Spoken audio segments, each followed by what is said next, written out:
सावधान, प्रारंभ करते हैं। जय श्री ओम नमः सिद्धेभ्य। नमो हरिहन्ताणं, नमो सिद्धाणं, नमो आयर्याणं, नमो उवज्झायाणं, नमो लोये सब्बसाहूणं। मंगलम भगवान वीरो, मंगलम गौतमो गणी, मंगलम कुंद कुंदार्यो, जैन धर्मोस्तु मंगलम। सर्व मंगल मांगल्यम, सर्व कल्याण कारकम, प्रधानम सर्व धर्माणाम, जैनम जयतु शासनम, जैनम जयतु शासनम। तज्जयति परम ज्योति, समम समस्तेरनन्त पर्याय, दर्पण तल इव सकला, प्रतिफलति पदार्थ मालिका, यत्र परिमागमस्य जीवम्, निषिद्ध जात्यन्त सिन्धुर्विधानम्, सकल नैबिलसितानाम्, विरोधिमथिनमिनमाम्यनेकान्तम्, विरोधिमथिनमिनमाम्यनेकान्तम्।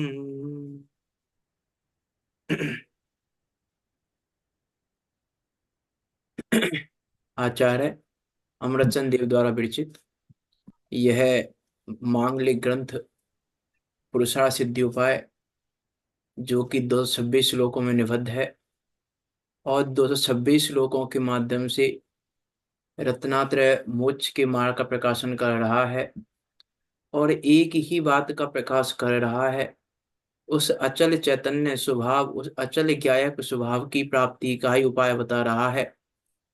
ऐसा यह अद्भुत व अनुपम ग्रंथ, इस पर हमारी चर्चा चल रही है। सम्यक चारित्र अधिकार चल रहा है। सम्यक दर्शन और सम्यक ज्ञान के बाद सम्यक चारित्र होता है। क्यों होता है उसका रीजन दे चुके हैं 37 और 38 में। 39 नंबर की गाथा पर चर्चा चल रही है हमारी कि चारित्र का लक्षण क्या है, किसको कहें चारित्र, किसे कहा जाता है चारित्र। हमको लग रहा है कि सम्यक दर्शन सम्यक ज्ञान के साथ प्रवृत्ति का नाम चारित्र है, लेकिन वास्तव में चारित्र का लक्षण ये नहीं है। वास्तव में तो चारित्र उसका नाम नहीं हो सकता जो हमको चरम चक्षु से दिखाई दे या इंद्रिय ज्ञान से समझ में आए, उसका नाम चारित्र नहीं हो सकता। चारित्र आत्मा की परिणति है, आत्मा का गुण है, उस गुण का परिणमन है, तो वो इंद्रिय ज्ञान और चरम चक्षु से तो दिखाई नहीं देगा। इसका अर्थ है कि जो चारित्र हमें चरम चक्षु से और इंद्रिय ज्ञान से लग रहा है वो तो लक्षण यहाँ पे नहीं कहना चाहते। देखो क्या कह रहे हैं, 39 नंबर के श्लोक पे चलते हैं। चारित्रं भवति यतः समस्त सावद्य योग परिहरिणात्, सकल कसाय विमुक्तम, विशदिमुदासीनमात्मरूपम तत्। कैसा है वह चारित्र कि समस्त पाप युक्त मन वचन काया के त्याग से, संपूर्ण कसाय रहित, निर्मल, पर पदार्थों से विरक्ति रूप और आत्म स्वरूप होता है। ये यहाँ चार विशेषता मुख्य रूप से, चार लक्षण कह सकते हैं, चार लक्षण मुख्य रूप से कहे हैं। एक तो समस्त पाप युक्त मन वचन काया का त्याग, एक कसाय कसाय से रहित पना, एक निर्मल पना, एक पर पदार्थों से विरक्ति और एक आत्म रूपम। आत्म रूप है अर्थात आत्मा का स्वरूप है। ये यहाँ 5 प्रकार के विशेषण कहे हैं। देखो कल हमने बात तो कर ही ली थी पाप युक्त मन वचन काया की त्याग की भी, सकल कसाय विमुक्तम की भी, विसदम और उदासीनम और आत्मस्वरूपम, पांचों की बात हो गई। कर यहाँ पर प्रश्न उठा था कि सुपयोग रूप भाव है वह चारित्र है कि नहीं। तो क्या कहा पंडित टोडामल जी ने, है कि नहीं है? शुभोपयोग रूप भाव चारित्र है या नहीं?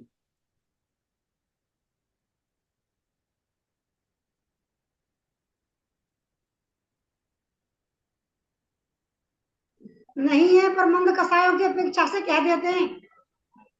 हाँ, कि कहा कहलाता जाता है, वास्तव में तो नहीं है, कहलाता तो है। देखो क्या कह रहे हैं, सुपयोग, ये तो पढ़ लिया था हमने, प्रश्न और उत्तर दोनों ही। दूसरा प्रश्न चल रहा था हमारा नीचे। देव गुरु शास्त्र शील तप संयम आदि में अत्यंत राग रूप प्रवर्तन करते हुए भी उसे मंद कसाय कैसे कह सकते हैं? मंद कसाय तीव्र कसाय की हमारी बात चल रही थी कल इसमें। कल के उसमें किसी को डाउट तो नहीं है? क्योंकि अंत में क्वेश्चन पूछ रहे थे आप लोग, समय हो गया था इसलिए हमने आगे बढ़ा दी थी बात। तो किसी को डाउट तो नहीं है कल की क्लास में लास्ट की बातों में? कोई हो डाउट तो आप पूछ सकते हैं, नहीं तो फिर आगे बढ़ते हैं। ये देखो देव, अंतर यहाँ तो क्या कह, हाँ। अंतर अंतर संकल्प विशुद्ध अशुद्ध परिणाम, अशुभ हाँ, अशुभ अशुद्ध परिणाम, यहाँ क्या प्रयोजन है? ये नहीं कह ये रहे बात थे। तो कल पहले ही हो गई थी हमारी। ये तो हम आगे बढ़ रहे थे, आगे बढ़ गए थे। वास्तव में देखो, उसमें मैं बात करने जाऊंगा तो बात बहुत हो जाएगी। वास्तव में यदि यथार्थ रूप से हम देखें तो विशुद्ध और शुद्ध दोनों परिणाम सम्यक दृष्टि के ही होते हैं, और शुभ परिणाम मिथ्या दृष्टि के भी होते हैं। अब अंतर विचार कर लेना आप इस लाइन से ही, कि क्या अंतर है विशुद्ध परिणाम और शुभ परिणामों में। विशुद्ध परिणाम और शुद्ध परिणाम सम्यक दृष्टि के ही पाए जाते हैं, मिथ्या दृष्टि के नहीं पाए जाते। और शुभ परिणाम मिथ्या दृष्टि के भी पाए जाते हैं। विशुद्ध परिणाम इच्छा दृष्टि के नहीं होते। हाँ, सम्यक दृष्टि के ही होते हैं, उसमें अंतर समझना। क्या अंतर है, इसलिए मैं कल भी कहा था विशुद्ध परिणाम और शुभ परिणाम तो है, शुभ परिणाम की बात तो है, लेकिन मात्र शुभ परिणाम की बात नहीं है विशुद्ध परिणाम में। तो जो हाँ ठीक। जो मैं अंतर बताना चाह रहा हूँ शुभ और विशुद्ध में, उस अंतर का ख्याल यहाँ से करना कि विशुद्ध परिणाम तो वास्तव में सम्यक दृष्टि को ही होते हैं, विशुद्ध और शुद्ध दोनों। हाँ और शुभ और अशुभ जिसका दोनों मिथ्या दृष्टि के भी होते हैं। और उससे आप विचार करना उस अंतर का। तो कि देखो क्या कह रहे हैं यहाँ, तो कि उस पर चर्चा करने जाऊंगा तो समय लग जाएगा, एक दो दिन का समय लग जाएगा उस बात को समझाने में फिर मुझे।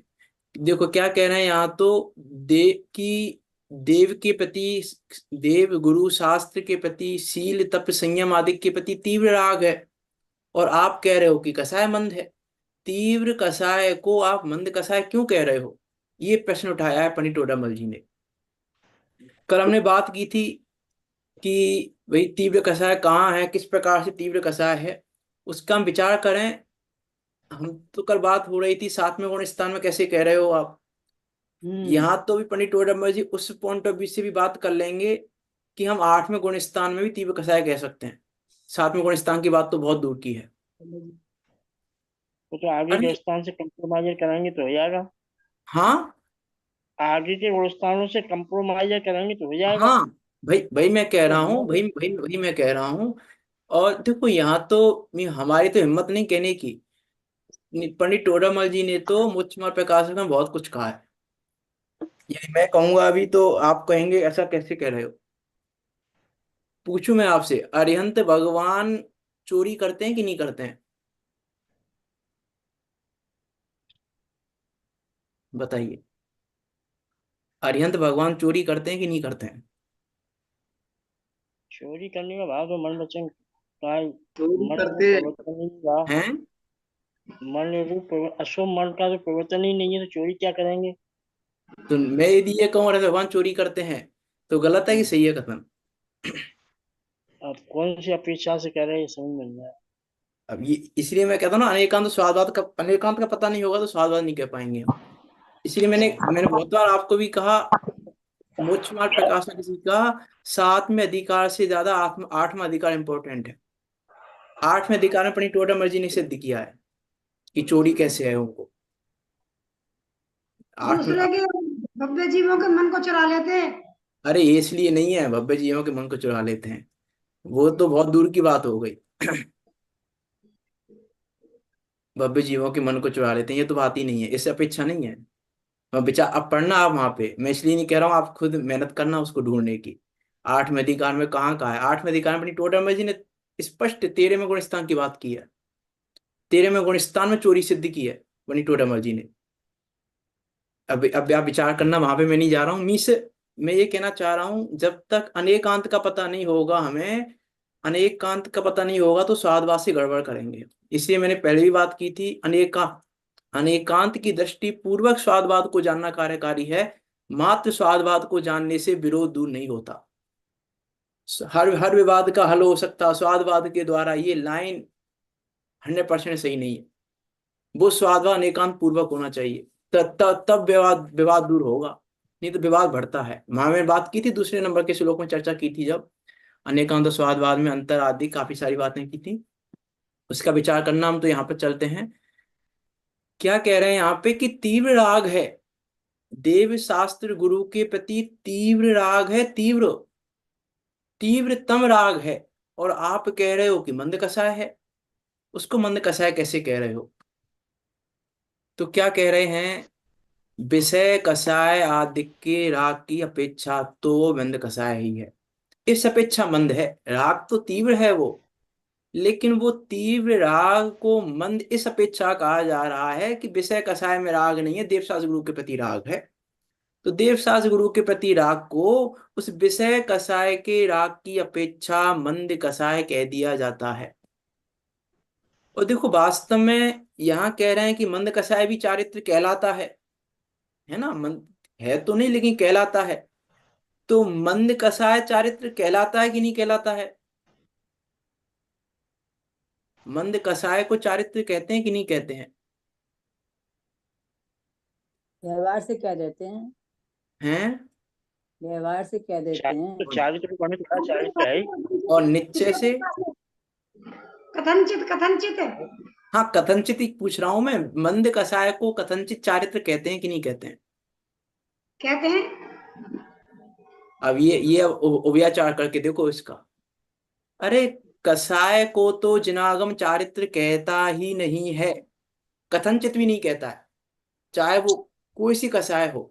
व्यवहार से मंद कसाय को चारित्र कहा, वहां कसाय को चारित्र नहीं कह रहे हैं, वहां उस मंदता को चारित्र कह रहे हैं, कसाय को चारित्र नहीं कह रहे हैं। जो कसाय है मंद, उस मंद कसाय को चारित्र नहीं कह रहे हैं, उस मंदता को चारित्र कह रहे हैं। मंद कसाय को चारित्र जिनवाणी नहीं कहती। अब ये उभयाचार में ये उभयाचार में पता चलेगा, अर्थाचार से पता नहीं चलेगा। अर्थाचार तो ये कहेगा मंद कसाय को चारित्र कहते हैं। जैसे 104 डिग्री का बुखार और 101 डिग्री का बुखार, तो हम कह रहे हैं 104 डिग्री का बुखार था किसी व्यक्ति को और अभी 101 डिग्री का बुखार है, तो हम कहेंगे अच्छा है 104 डिग्री अपेक्षा वाले के कंपैरिजन में। तो अच्छा, हम उस 101 डिग्री वाले बुखार को अच्छा कह रहे हैं, अपेक्षा कहते में। अपेक्षा से भी नहीं कह रहे, अपेक्षा से भी बुखार को अच्छा नहीं कह रहे हम। 101 डिग्री वाले बुखार को अच्छा नहीं कह रहे हैं, जो 104 से 101 हुआ है उस कमी को अच्छा कह रहे हैं, उस 101 डिग्री ये के तो बुखार को अपेक्षा अच्छा है। नहीं कह रहे। लेकिन यही कथन तो तो ये अपेक्षा आएगा है। 101 डिग्री का बुखार अच्छा है, हाँ, लेकिन तो इसी वहां पर अपेक्षा भी से अच्छा कह रहे हैं। बुखार नहीं है वो, वहां पर भी अच्छा वो मंदता है जो 104 डिग्री से 101 डिग्री हुई है, उस कमी को अच्छा कह रहे हैं, 101 डिग्री के बुखार को अच्छा नहीं कह रहे हैं। वैसे ही मंद कसाय को चारित्र नहीं कह रहे हैं, मंद कसाय को जिनवाणी चारित्र नहीं कह रही है, उस मंदता को चारित्र कह रही है। कारण क्या है उसको चारित्र कहने का? वो मंदता। तो चारित्र मंदता को कहा जा रहा है। परेशानी यही है हमारी, हमको लगता है मंद कसाय चारित्र तो है, तो हम उस कसाय को अच्छा मान लिया हमने, मंद कसाय को, कि मंद कसाय अच्छी नहीं है। कि हमने तो जिनवाणी में पढ़ा है कि चारित्र है मंद कसाय, कि मंद कसाय अच्छा नहीं है। मंद राग को भी जिनवाणी अच्छा नहीं कहती, उस मंदता को अच्छा कहती है, उस मंद राग को अच्छा नहीं कहती। और हमको लगता है कि मंद राग को अच्छा कह रही है जिनवाणी, की तीव्र राग तो नहीं है, मंद राग तो है हमें, तो हमें मंद राग अच्छा लग गया हमें। ये मोह ने अटका दिया हमको मंद राग में, मंद कसाय में, कि जिनवाणी कही नहीं रही है मंद कसाय को चारित्र, जिनवाणी कही नहीं रही है मंद कसाय को अच्छा, जिनवाणी उस कसाय को तो बुरा ही कहती है, उस मंदता को अच्छा कहती है मात्र। ये हमें पता चल ये हमें पता करना पड़ेगा। कथन तो तीव्रता यही की आएगा अपेक्षा 101 डिग्री मंदता। का बुखार अच्छा है, लेकिन विचार करके देखें बुखार अच्छा है कि नहीं है 101 डिग्री का। अपेक्षा से भी अच्छा नहीं है, अपेक्षा से भी अच्छा नहीं है वो बुखार। तो 104 डिग्री की अपेक्षा 101 डिग्री का बुखार अच्छा है कि नहीं? बुखार अच्छा नहीं है। वो 104 से 101 हुआ है, वो 101 होना अच्छा है, वो बुखार तो अच्छा नहीं है। वो हमें विचार करना। अब देखो यहाँ चलते हैं हम, आगे का श्लोक भी करना है, एक 40 नंबर का भी। क्या कह रहे हैं? तीव्र राग है उसको मंद कषाय कैसे कह सकते हैं? तो विषय कषाय आदि के राग की अपेक्षा तो वह मंद कषाय ही है, क्योंकि उनके राग में क्रोध मान माया तो है ही नहीं।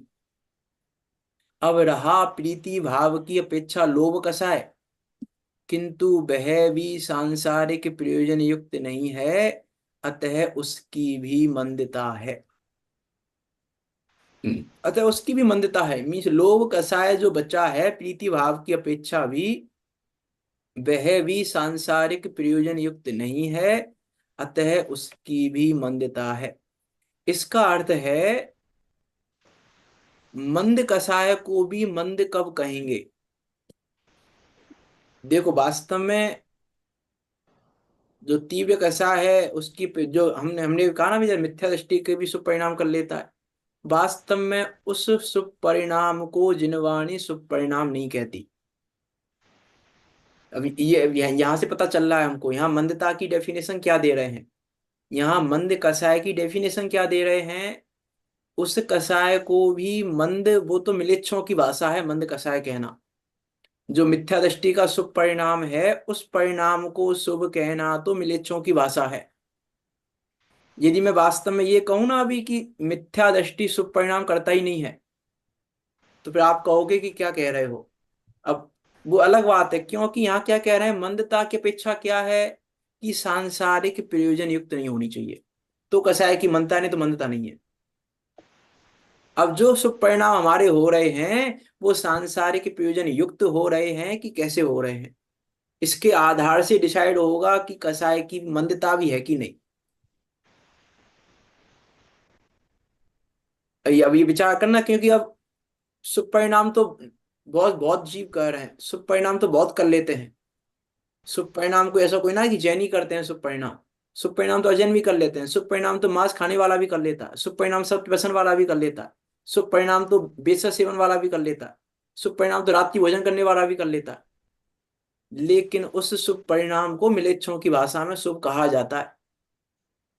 पुण्यबंध तो होता है उससे भी, उससे भी पुण्य बंद होता है। स्वर्ग में कोई जैनों की ठेकेदारी नहीं है स्वर्ग में जाने की, पुण्य बंद तो उससे भी होता है। लेकिन वास्तव में हम विचार करके देखें तो उस शुभ परिणाम को हम शुभ नहीं कहेंगे, क्योंकि उसमें सांसारिक प्रयोजन ही है, संसार का ही प्रयोजन है।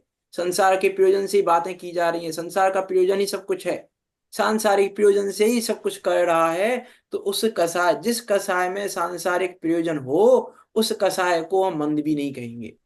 यानी कि जैनों और अजैनों के पुण्य भाव में शुभ भाव में अंतर है, अंतर समझना पड़ेगा। नहीं, अरे जैनों के विशुद्ध उसमें भी अंतर भाव और समझना शुद्ध भाव, पड़ेगा।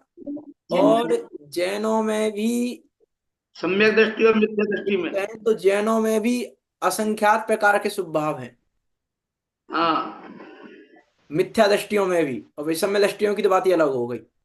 हाँ सम्य दृष्टि के परिणाम तो विशुद्ध हैं, सम्य दृष्टि के परिणाम तो विशुद्ध परिणाम है वास्तव में। देखो क्या कह रहे हैं यहाँ तो, विशुद्ध उसकी भी कौन मंदता हो किस गया। दृष्टि से है कि वो सांसारिक प्रयोजन युक्त नहीं है, अतः उसकी भी मंदता है। कि वही लोभ में तो प्रीति भाव है, यहाँ क्या कह रहे हैं कि क्रोधमान माया तो नहीं है उनके, लेकिन प्रीति भाव तो है, और प्रीति भाव को लोभ कहते हैं। तो प्रीति भाव को लोभ कह रहे हैं, लेकिन किसको मंद लोभ कहेंगे? कि जिस प्रीति भाव में सांसारिक प्रयोजन की प्रीति नहीं होगी, उस लोभ को मंद लोभ कहेंगे। नहीं तो हम लोभ को तीव्र लोभ ही कहेंगे, फिर हम कषाय को तीव्र ही कहेंगे, मंद नहीं कहेंगे।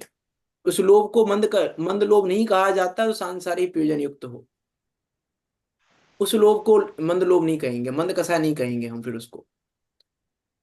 देखो आगे बढ़ते हैं, यहाँ भी ज्ञानी जीव राग भाव से प्रेरित होता हुआ अशुभ राग को छोड़कर शुभ राग में प्रवर्तन करता है, किंतु उस शुभ राग को उपादेय रूप श्रद्धा नहीं करता, अपितु उसे अपने शुद्धोपयोग रूप चारित्र के लिए मलिनता का ही कारण जानता है।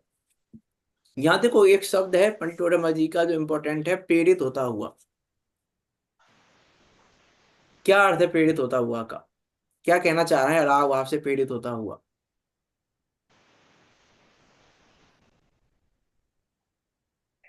अब यहाँ कालाचार चाहिए हमें।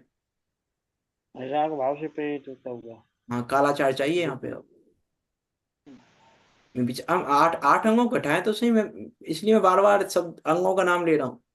हम कितना विचार कर रहे हैं सम्य ज्ञान के 8 अंगों में, सम्य दृष्टि के 8 अंगों पे।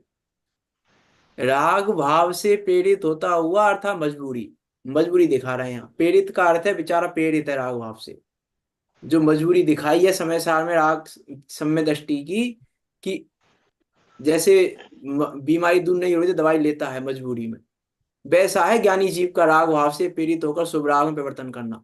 मजबूरी है, चारित्र मोह का उदय है, चारित्र मोह की मजबूरी है। प्रेरित होता उससे प्रेरित है बेचारा, वो दर्शन मोह तो नहीं है लेकिन चारित्र मोह से प्रेरित है। राग भाव से प्रेरित होता हुआ अशुभ राग को छोड़कर शुभ राग में प्रवर्तन करता है, किंतु उस शुभ राग को उपादेय रूप श्रद्धा नहीं करता, मलिनता का ही कारण जानता है कि मलिनता है। शुद्धोपयोग रूप चारित्र के लिए ये मलिनता है, मीन उसको चारित्र नहीं जानता, अर्थात उस शुभ राग को चारित्र नहीं मानता, कहता मलिन है ये तो। चारित्र तो शुद्ध उपयोग रूप ही है। यहां भी ज्ञानी जीव राग भाव से प्रेरित होता हुआ अशुभ राग को छोड़कर शुभ राग में प्रवर्तन करता है, किंतु उस शुभ राग को उपादेय रूप श्रद्धा नहीं करता, अपितु उसे अपने शुद्धोपयोग रूप चारित्र के लिए मलिनता का ही कारण जानता है। अशुभ उपयोग में तो कषायों की तीव्रता हुई है, अतः वह तो किसी भी प्रकार चारित्र संज्ञा को प्राप्त नहीं हो सकता। अब 104 डिग्री का बुखार तो किसी भी अपेक्षा अच्छा नहीं कहा जा सकता, ये कह रहे हैं। वो वहां तो तीव्र है, बुखार इतना तीव्र है कि उसको तुम किसी भी अपेक्षा अच्छा नहीं कह सकते। अशुभ उपयोग में तो कषायों की तीव्रता हुई है, अतः वह तो किसी भी प्रकार चारित्र संज्ञा को प्राप्त नहीं हो सकता, किसी भी प्रकार से चारित्र नहीं कह सकते उसको तो। और शुभ को, मंद कषाय को भी चारित्र किस अपेक्षा कहा जा रहा है और उसमें भी चारित्र किसको कहा जा रहा है, उसका यहाँ हम विचार करें। 5 चारित्र के 5 लक्षण बताए हैं, आप में से कोई बताएंगे क्या लक्षण बताए हैं? 5 चारित्र के 5 लक्षण क्या बताए हैं?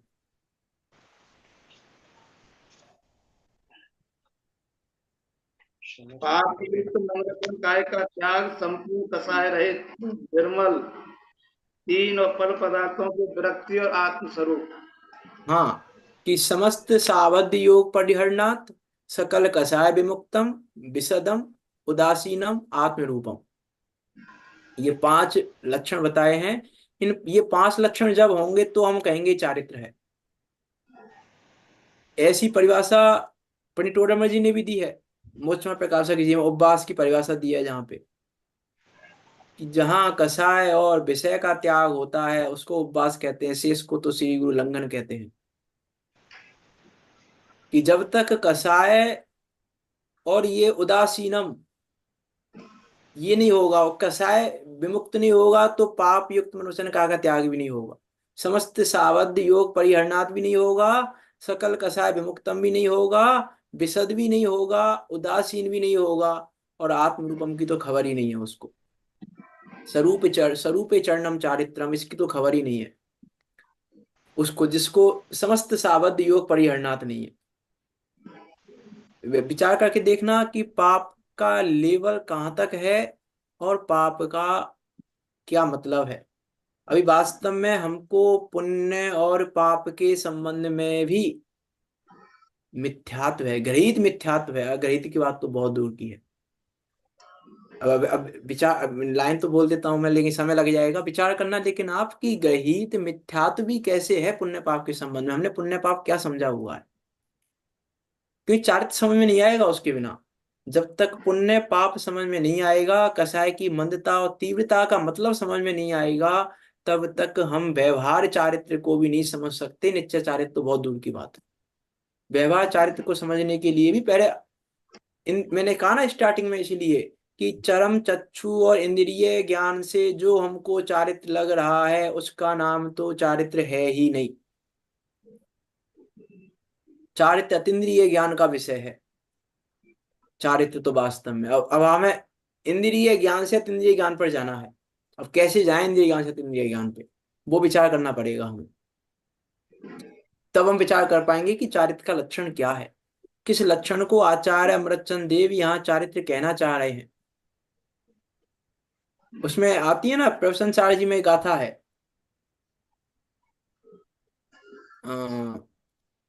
कहाँ पर है, 79 78 79 नंबर की गाथा। चारित्र के संबंध, चारित्र की परिभाषा दी है वहाँ आचार्य कुंद कुंद देव ने।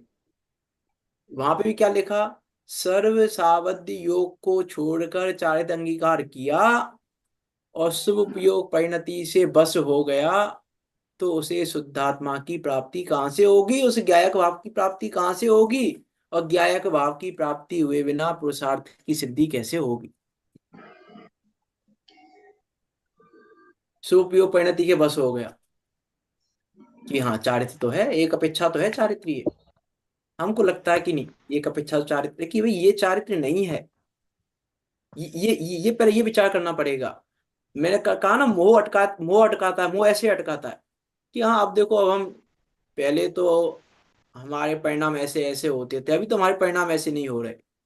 ये मोह ने अटका दिया हमको, चारित्र में नहीं घुसने दिया, मोह ने अटका दिया हमको।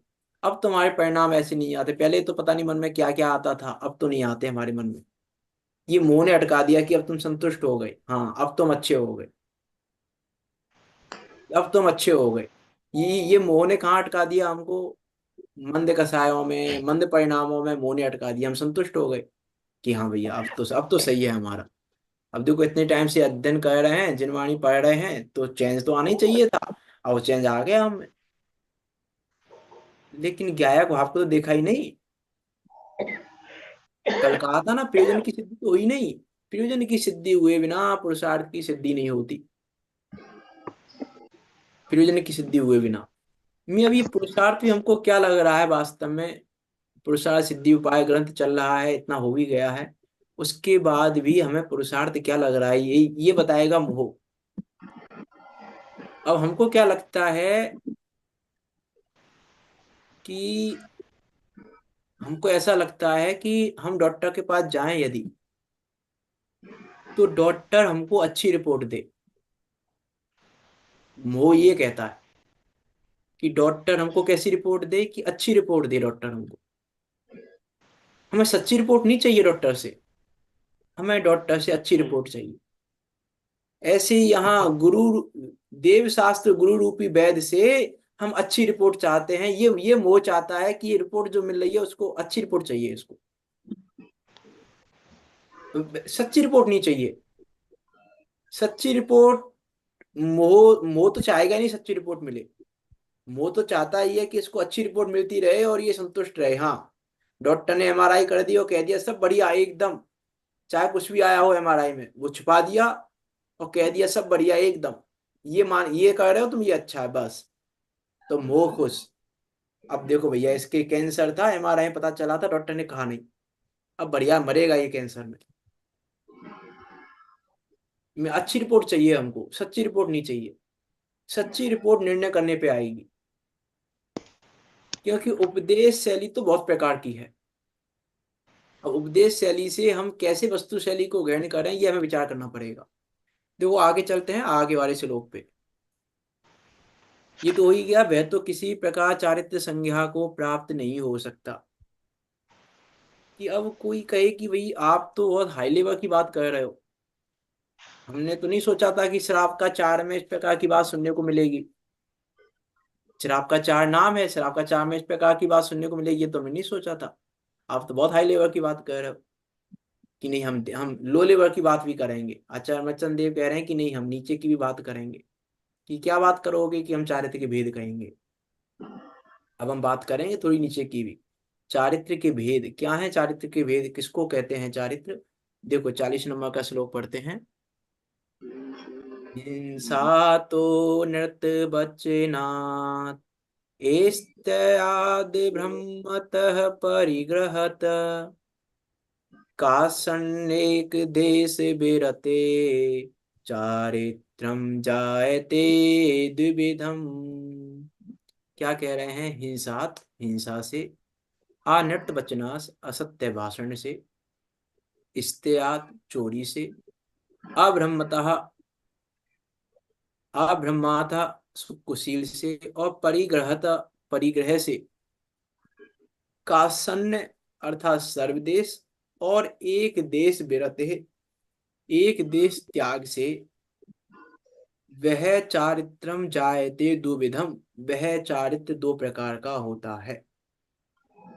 कि हिंसा से, असत्य भाषण से, चोरी से, कुशील से और परिग्रह से, सर्वदेश और एक देश त्याग से वह चारित्र दो प्रकार का होता है। कि कौन कौन सा होता है? कि एक देश चारित्र, एक सर्वदेश चारित्र, सकल चारित्र और देश संयम और सकल संयम। एक देश चारित्र और सकल चारित्र, कि भाई एक देश त्याग किया है कि सर्वदेश त्याग किया है। तो हिंसा से, असत्य भाषण से, चोरी से, कुशील से और परिग्रह से, सर्वदेश और एक देश त्याग से वह चारित्र दो प्रकार का होता है। अब देखो ये जो बात है, अभी मैंने कहा ना चारित्र की बात हमको लग रही है तो बहुत हाई लेवल की बात हो गई।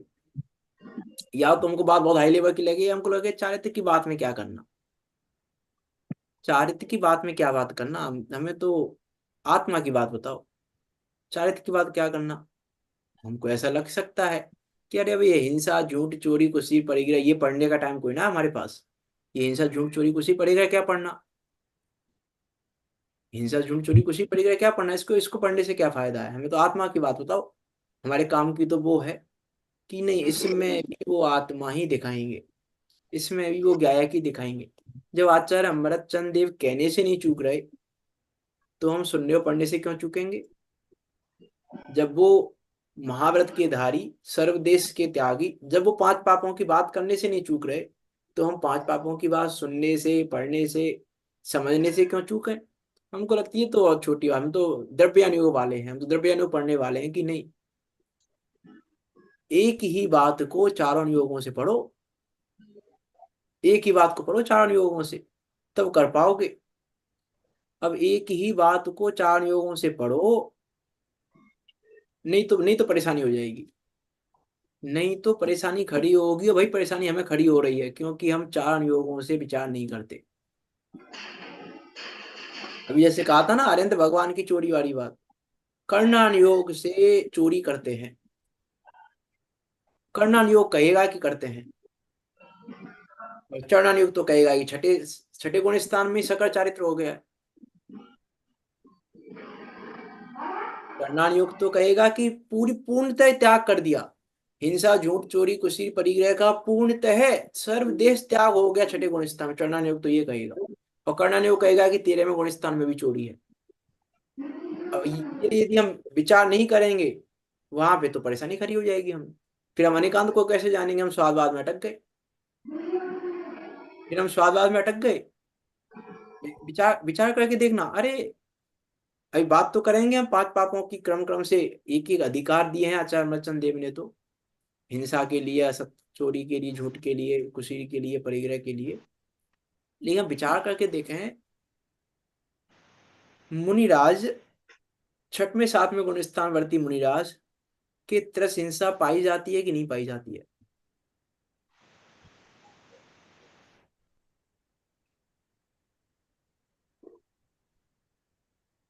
बताओ। पाई जाती है। जानते हुए भी, अनजाने में हो संसार उसकी के बात तो नहीं कर रहा हूँ। त्यागी होते हैं ना, तेरा संसार। अनजाने में उसकी बात नहीं कर रहा हूँ मैं कि देख के चल रहे हैं फिर भी जीव आ गया पैर के नीचे और हिंसा हो गई, उस तरह से हिंसा की बात भी नहीं कर रहा हूँ। जानते हुए भी तरह हिंसा के त्यागी है कि नहीं? त्यागी होते हैं। जानते हुए भी, मैं कहूँ कि जानते हुए तो ऐसे हिंसा करते हैं वो, उनको पता है तरज्जी में फिर भी चल रहे हैं, वो फिर भी हिंसा कर रहे हैं। बताओ, यदि मैं ये कहूँ मुनिराज को दिख रहे हैं कि यहाँ पर जीव है और फिर भी पैर रख रहे हैं, फिर क्या कहोगे आप? क्या एक भाव की अपेक्षा हिंसा करोगे? अरे गैर भाव की अपेक्षा की बात नहीं है, आप तो नॉर्मल में बता दो, चलो गैर भाव की बात भी छोड़ दो। उनको दिख रहा है, उनके ज्ञान में है कि यहाँ जीव है, त्रस जीव है, स्थावर का भी त्याग है उनको, तो मैं त्रस की बात कर रहा हूँ। त्रस जीव है और फिर भी पैर रख रहे हैं। त्यागी होते हैं, हाँ स्थावर के भी त्यागी होते हैं मनराज। तो भाई मैं कह रहा हूँ स्थावर के भी त्याग है, मैं त्रस की बात कर रहा हूँ। और वो जान रहे हैं कि यहाँ त्रस जीव है, फिर भी पैर रख रहे हैं। तुम निराश रख सकते हैं कि नहीं रख सकते हैं? मैं उनकी बात ही नहीं कर रहा हूँ, रिद्धिधारियों की, जो जो जमीन पे पैर नहीं रखते, चल रहे हैं, उनकी बात ही नहीं कर रहा हूँ मैं। रिद्धिधारी भी नहीं है मुनिराज, और वो जान भी रहे हैं यहाँ तरह जीव है और फिर भी पैर रख रहे हैं, तो रख सकते हैं रख सकते मुनिराज?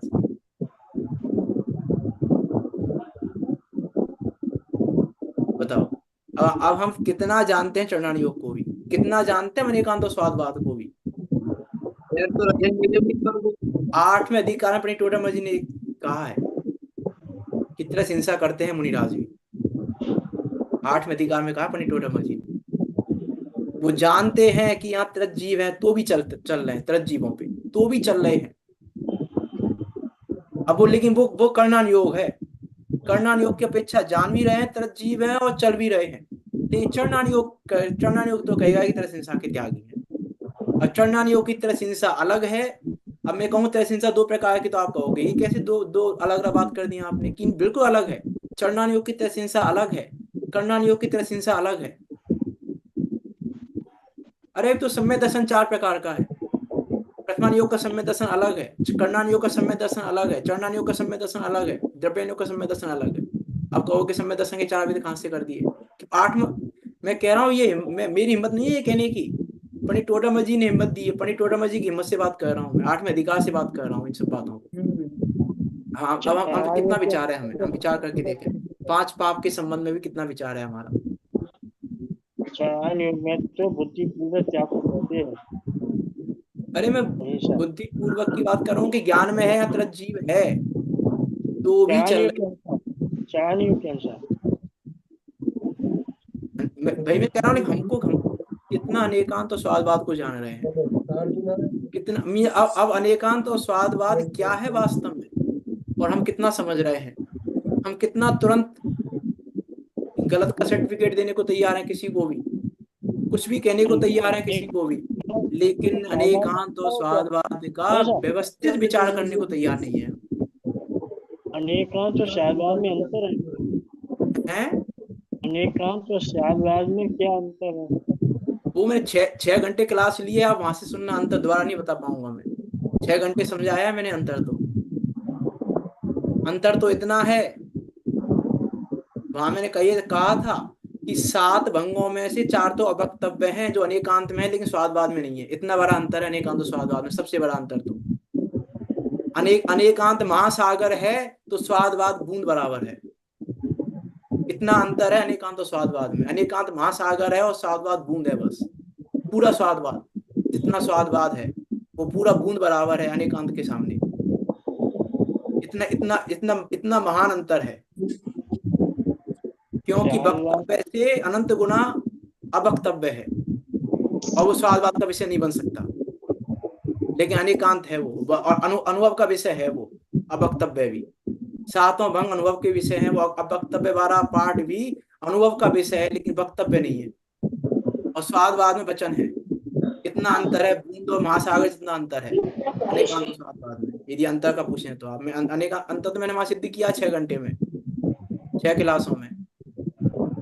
लेकिन अब मैं कह रहा हूं कि हम शब्दाचार अर्थाचार के आगे बढ़ ही नहीं रहे, ना उभयाचार पर, ना कालाचार पे, ना विनयाचार पे, ना उपधानाचार पे, ना बहुमानाचार पे, ना अनियवाचार पे।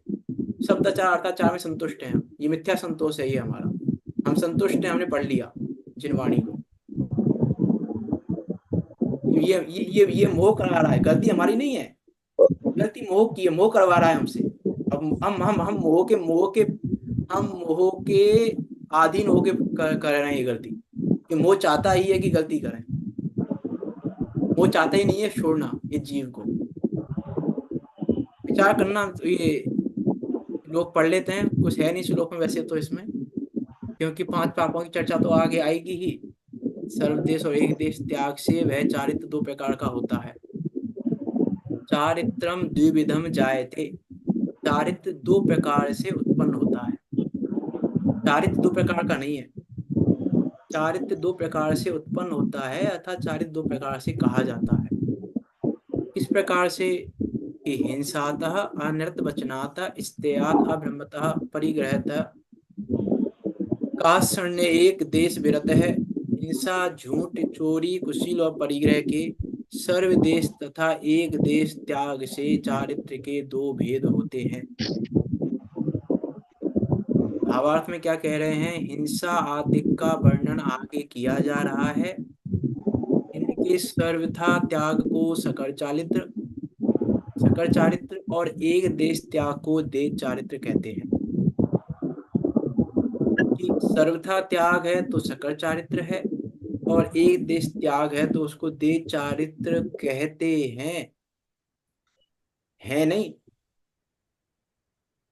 सकर चारित्र और देश चारित्र 2 नहीं है चारित्र, लेकिन 2 कहते हैं, 2 कहने में आते हैं, 2 है नहीं।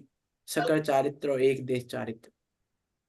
अब एक देश त्याग को हमने कह दिया एक देश चारित्र है, और सकल त्याग को हमने कह दिया सकल चारित्र है। दोनों ही कहने में आते हैं। चारित्र तो हम ऊपर कह चुके हैं, चारित्र का लक्षण तो वही है, चारित्र तो वही है, उसके अलावा दूसरा चारित्र नहीं है। ये कहना चाह रहे हैं यहाँ से आचार्य अमृतचंद देव कि चारित्र तो हम कह चुके हैं पहले ही। एग्जाम्पल दिया था ना कि माल तो यही है, घी तो यही है, प्योर घी तो यही है। अब ये वाला घी तो मिलावटी वाला है। इस घी को अब जिनकी कैपेसिटी नहीं है इस घी को खरीदने की, प्योर घी को खरीदने की, वो ये वाला घी खरीद लें, इसलिए इसको भी हम घी कह देते हैं कि ये भी घी है, ले लो। लेकिन घी तो वही है। वैसे ही चारित्र तो वही है जिसमें ये 5 लक्षण पाए जाएं, उसके अलावा दूसरा चारित्र है ही नहीं। अब औरों को तो हम चारित्र कह देंगे, जीवों को देखकर, जीवों की अपेक्षा बहुत बहुत प्रकार से चारित्र कह देंगे। चारित्र तो यही है 5 लक्षण वाला, समस्त सावध योग परिहरणात्, सकल कषाय विमुक्तम, विशदम, उदासीनम, आत्मरूपम। चारित्र तो यही है, इसके अलावा दूसरा चारित्र नहीं है। अब कहेंगे अभी तो 200 श्लोक कितने बचे हैं? 190 श्लोक बचे हैं अभी, तो 190 श्लोक में सारी बात कहेंगे। अभी तो क्या क्या उपदेश नहीं देंगे, चारित्र में तो बहुत सारा उपदेश देंगे। अभी आचार्य अमृतचंद देव बहुत सारी बातें कहेंगे। वो तो अभी ये भी कहेंगे कि मांस का त्याग करो। अभी तो बहुत सारी बातें कहेंगे वो, जो हमको लगेगा अरे हमें क्यों दे रहे हैं ये उपदेश, और उपदेश दे रहे हैं श्रावक को। वहां भी विचार करना पड़ेगा हमको, विचार करना क्या कहना चाह रहे हैं आचार्य अमृतचंद देव। क्या है वास्तव में चारित्र, भी क्या है वास्तव में, कि जिसको हम चारित्र समझ रहे हैं, चारित्र के संबंध में भी हमें मिथ्यात्व है, श्रद्धा के संबंध में भी मिथ्यात्व है, ज्ञान के संबंध में भी मिथ्यात्व है। मिथ्यात्व को ऐसा नहीं है वस्तु एक में घटाओ, कहाँ कहाँ मिथ्यात्व है हमको, हर जगह मिथ्यात्व है हमको। पुण्य पाप के संबंध में तो मिथ्यात्व है। हाँ, हर जगह घटित करें हम। जितना विचार करेंगे उतना ही विशद होगा, उतना ही निर्मल होगा। विचार नहीं करेंगे तो विचार के बिना तो कुछ नहीं हो पाएगा। जब तक हम विचार नहीं करेंगे, हम जब तक विचार नहीं करेंगे, और विचार सर्वांगीण विचार नहीं करेंगे, 4 अनुयोगों से विचार नहीं करेंगे, अनेकांत पूर्वक विचार नहीं करेंगे, तब तक निर्णय होना संभव नहीं। विचार करना, आप म्यूट कर लें, अभी हम बात की चर्चा कल करेंगे। ये आप म्यूट कर लें। विचार कर रहे हैं हम कि चारित्र के 2 भेद हैं। अभी आगे बात करेंगे कि इन चारित्रों के स्वामी कौन है। 2 प्रकार के चारित्र हैं, उनके स्वामी कौन है तो बहुत सिंपल है, मुनिराज उसके स्वामी और श्रावक उसके स्वामी। लेकिन कुछ और भी कहा है उस श्लोक में, अगले श्लोक में, उसकी बात करेंगे हम कल कि क्या कहना चाह रहे हैं आचार्य अमृतचंद देव। वहां से भी विचार करना, हम सब भी उस सम्य चारित्र को प्राप्त करते हुए, जो कि सम्य दर्शन और सम्य ज्ञान पूर्वक होता है, ऐसे रत्नात्रय पूर्वक मोक्ष मार्ग में प्रवर्तन करते हुए निकट काल में सिद्धों के बीच जाकर विराजमान हो। इसी मंगल भावना के साथ अभी की बात को यहाँ विराम देते हैं। कोई शंका हो आपकी तो पूछ सकते हैं, नहीं तो जिनवाणी स्तुति करते हैं। निज निधि निज में बताई, यह अनंत उपकारे है। उसके लिए जिनवाणी माँ को बंदे ना सते बारे है। माँ बंदे ना सते बारे है।